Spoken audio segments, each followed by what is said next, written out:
ಸಹಸ್ರ ವರ್ಷಗಳ ಕಾಲ ಅವಿಚ್ಛಿನ್ನವಾಗಿ ರಾಜ್ಯಭಾರ ಮಾಡಿ ಪ್ರಜೆಗಳನ್ನು ಮಕ್ಕಳಂತೆ ನೋಡಿಕೊಳ್ಳುತ್ತಾ ಅದೆಷ್ಟೋ ವರ್ಷಗಳ ಕಾಲ ಮಕ್ಕಳಿಲ್ಲದೆ ಪುತ್ರಕಾಮಷ್ಟ ಯಾಗವನ್ನು ಮಾಡಿ ನಮ್ಮಂತ 4 ಜನ ಸುಪುತ್ರರ ಪಡೆದ ನಿಮಗೆ ಈ ಭರತ ಶತ್ರುಘ್ನನಿಲ್ಲದ ಕಾಲದಲ್ಲಿ ನೀವು ಪರಲೋಕವಾಸಿ ಆದಿಯ ಜನಕ ಜನಕ ಪರಲೋಕವಾಸಿ ಆದಿಯ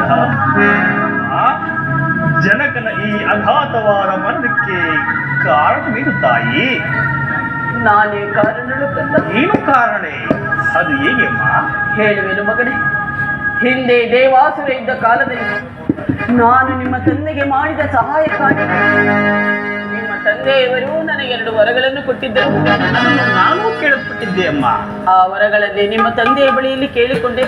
ಏನೆಂಬುದಾಗಿ ಕೇಳಿಕೊಂಡೆ ಅಮ್ಮ?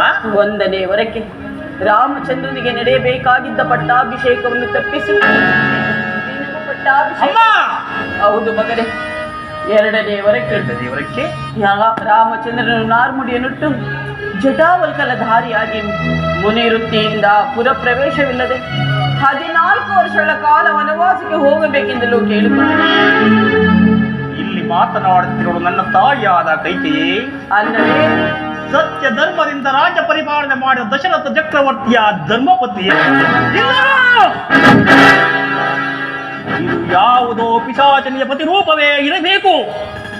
ಅಮ್ಮ ಅಮ್ಮ, ಆಕಾಶದಲ್ಲಿ ಕೋಟಿ ಕೋಟಿ ನಕ್ಷತ್ರಗಳ ಮಧ್ಯೆ ಹುಣ್ಣಿಮೆ ಚಂದ್ರನಿಂದ ರಾರಾಟಿಸಿದ್ದ ಈ ನಿನ್ನ ಸಿಂಧೂರ ತಿಲಕವನ್ನು ನೀನೇ ನಿನ್ನ ಕೈಯಾರೆ ಅಳಿಸಿ ಹಾಕಿದೆ ಅಮ್ಮ. ಸದಾ ಮಂಗಳಕರವಾದ ಶಬ್ದವನ್ನೇ ಮಾಡುತ್ತಿದ್ದ ಈ ನಿನ್ನ ಕೈ ಬಳೆಗಳು ನೀನೇ ನಿನ್ನ ಕೈಯಾರೆ ಚಚ್ಚಿ ಹಾಕಿದೆ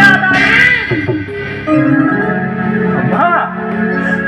ಅಯೋಧ್ಯ ಅರಮನೆಯಲ್ಲಿ ರಾಜಲಕ್ಷ್ಮಿಯಂತೆ ಬೆಳಗುತ್ತಿದ್ದ ಈ ನಿನ್ನ ಮುತ್ತೈದ ಕದವನ್ನು ನೀನೇ ನಿನ್ನ ಕೈಯಾರೆ ನೀನೇ ನಿನ್ನ ಕೈಯಾರೆ ಹಾಳು ಮಾಡಿಕೊಂಡೆ ಆ ತಾಯಿ. ಕುಮಾರ ಕುಮಾರ,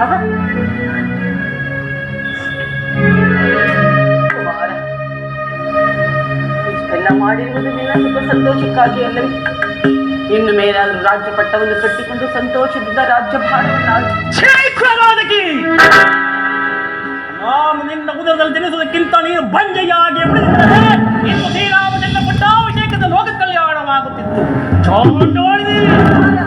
ಪತಿಯನ್ನು ಪರಲೋಕವಾಸಿಯಾಗಿಸಿ ಪುತ್ರನನ್ನು ಪರದೇಶಿಯಾಗಿಸಿ ಅಯೋಧ್ಯ ರಥತಳವನ್ನು ತುಳಿದು ಸವತಿ ಮಾತ್ರ ಎಂಬ ಮರುಭೂಮಿಯಲ್ಲಿ ದಶರಥ ಚಕ್ರವರ್ತಿ ಬುಧದೇವನು ಕಂಬದಂತೆ ಮಗುವೇ ಅಸಹನೆ ಅಸಭ್ಯತೆ ಎಂಬ ತೊಳೆಗಳನ್ನು ಹೇಳಿ ದ್ರೋಹ ಎಂಬ ಸಿಂಹಾಸನದ ಮೇಲೆ ನನ್ನನ್ನು ಕುಳ್ಳಿಸಲು ಎತ್ತಿದ ಪಾಪಿ ಎಂದರೆ ಅಂತ ಪಾಮರ ಸ್ತ್ರೀಯನ್ನು ಹೀಗೆ ಬಿಡುವುದಾದರೆ ಈ ನಮ್ಮ ಅಯೋಧ್ಯ ನಗರದಲ್ಲಿ ಅದೆಷ್ಟೋ ಜನ ಮಹಿಳೆಯರು ನಿನ್ನ ಗುಣವನ್ನೇ ನಾಶ ಮಾಡುವುದರಲ್ಲಿ ಸಂದೇಹವಿಲ್ಲ. ಈ ಹೆಂಗಸನ್ನು ಈ ನನ್ನ ಖಡ್ಗಕ್ಕೆ